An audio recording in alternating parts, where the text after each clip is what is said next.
आज हम बताने वाले हैं गोलीय दर्पण, वक्रता त्रिज्या r तथा फोकस दूरी f में संबंध है। गोलीय दर्पण में वक्रता त्रिज्या r तथा फोकस दूरी f में संबंध है। बिल्कुल समझ में आ गया।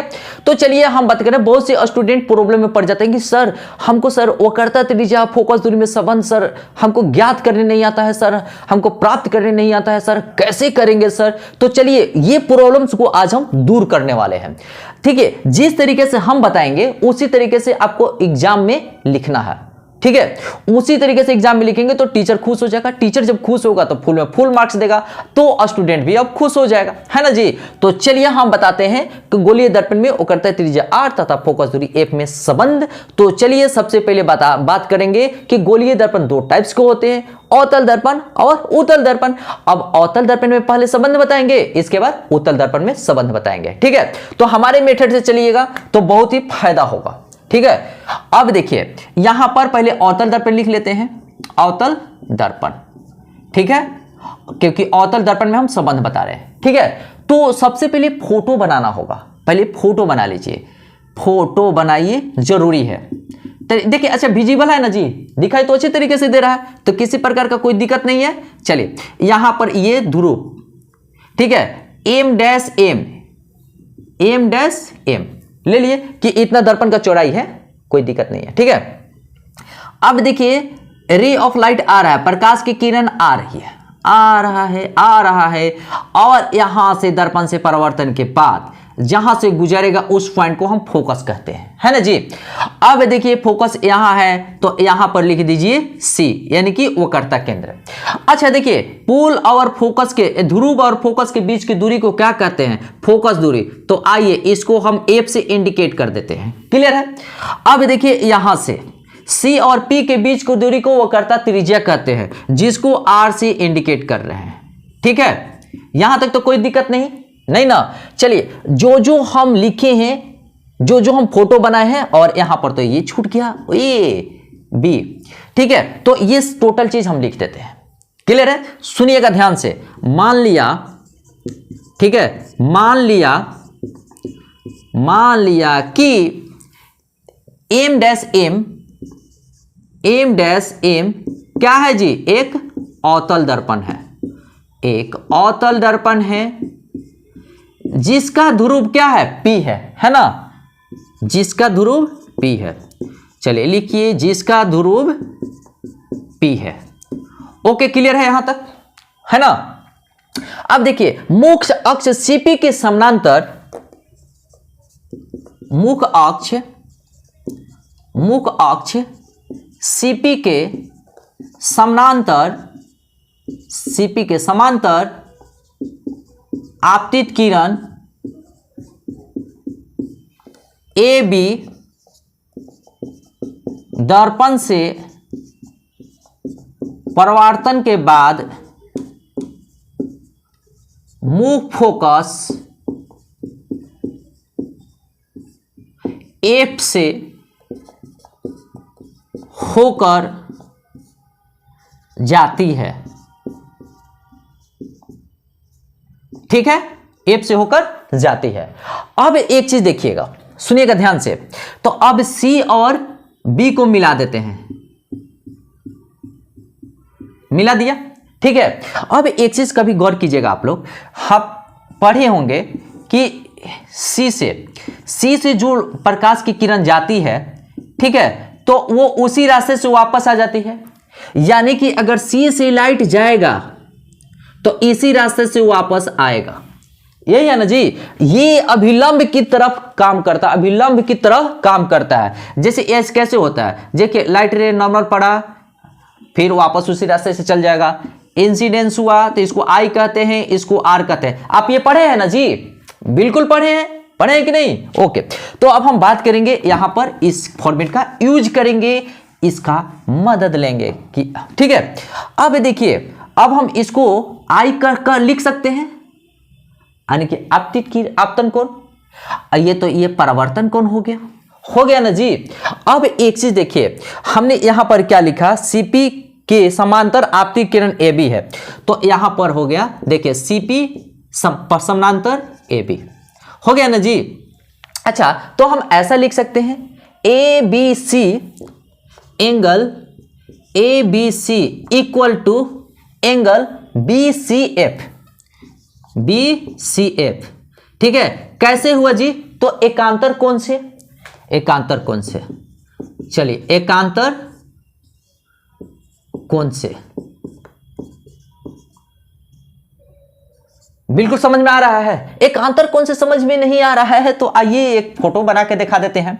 देखिएगा यहां पर ये अगर एकांतर कोण इसी को तो कहते हैं और दो पैरेलल लाइंस है, समानांतर लाइंस है, तो एकांतर कोण बराबर होता है ना जी। तो देखिए ये आई है, ये आई है ना, तो ये भी आई हो जाएगा, होगा कि नहीं? तो चलिए अब यहां पर आप आई लिख दीजिए, कोई दिक्कत नहीं है, होगा। चलिए हम आगे की तरफ कदम को बढ़ाते हैं, तो आइए कदम को बढ़ाते हैं, तो यहां पर आते हैं। ठीक है, अब देखिएगा प्रकाश के परिवर्तन के नियम से, प्रकाश के परिवर्तन के नियम से, आइए प्रकाश के परिवर्तन के नियम से, प्रकाश के परिवर्तन के नियम से क्या कहता है? तो सुनिए प्रकाश के परिवर्तन के नियम, angle I equal to angle R होता है। तो ए बी सी लिख सकते हैं, आई के बदले angle A B C, R के बदले C B F, C B F लिख सकते हैं। ठीक है, प्रकाश के परिवर्तन के नियम से। अच्छा अब देखने को मिल रहा है A B C equal to B C F, A B C equal to C B F, यही मिल रहा है। तो आइए 1 और 2 से चलते हैं। तो समीकरण 1 तथा 2 से, ठीक है, 1 तथा 2 से, तो ए बी सी बराबर है, तो इसके बदले लिख सकते हैं angle B C F equal to A B C, तो इसके बराबर लिख सकते हैं सी बी एफ। ठीक है, तो ये बराबर आ चुका है, एंगल बराबर हो चुका है। ठीक है, तो एक चीज देखिए, आई इक्वल टू आर हो गया ना, आई इक्वल टू आर, देखिए यहां पर लिखे हैं। अब सुनिएगा, तो जब एंगल सेम रहता है ना, ये एंगल, एक एंगल, एक चीज मैं बता दूं यहां पर, सुनिएगा ध्यान से। तो अगर ये एंगल बराबर होता है ना साइड, तो ये एंगल इक्वल, तो ये साइड और ये साइड इक्वल होता है। सुनिएगा, एंगल ये इक्वल है तो ये साइड और ये साइड इक्वल होता है, बराबर होता है। तो चलिए, तो त्रिभुज एबीसी में, त्रिभुज बीसीएफ में, त्रिभुज बीसीएफ में, ठीक है, तो क्या है, चूंकि, चूंकि का साइन ये है, चूंकि angle C B C F, angle C B F, इसलिए त्रिभुज बी सी एफ समद्विबाहु है, समद्विबाहु है। ठीक है, समद्विबाहु है, तो समद्विबाहु है। ठीक है, तो देखिए ये साइड और ये साइड इक्वल हो जाएगा, तो सी एफ इक्वल टू, इसलिए C F equal to F B, F B है ना। अब यहां से गाड़ी शुरू होता है, देखिए समझदारी से, बी अगर पी के नजदीक हो जाएगा, सुनिएगा, बी पी के नजदीक होने पर, यदि, चाहे ऐसे लिखें, यदि बी पी के निकट हो, पी के निकट हो, तो सुनिएगा P के निकट हो तो C F equal to F B, F B के बदले एफ पी लिख सकते हैं, तो एफ पी है ना जी। अब देखिए B के नजदीक P है, तो अब B के बदले P लिखेंगे, एफ पी, तो C F equal to F P आ गया। अब देखिए C F equal to F P, F P को क्या लिखे हैं, एफ ना, तो यहीं पर आप लिख दीजिए एफ। आप बिल्कुल समझ में आ रहा है। अब देखिए, अब हम चलेंगे, अब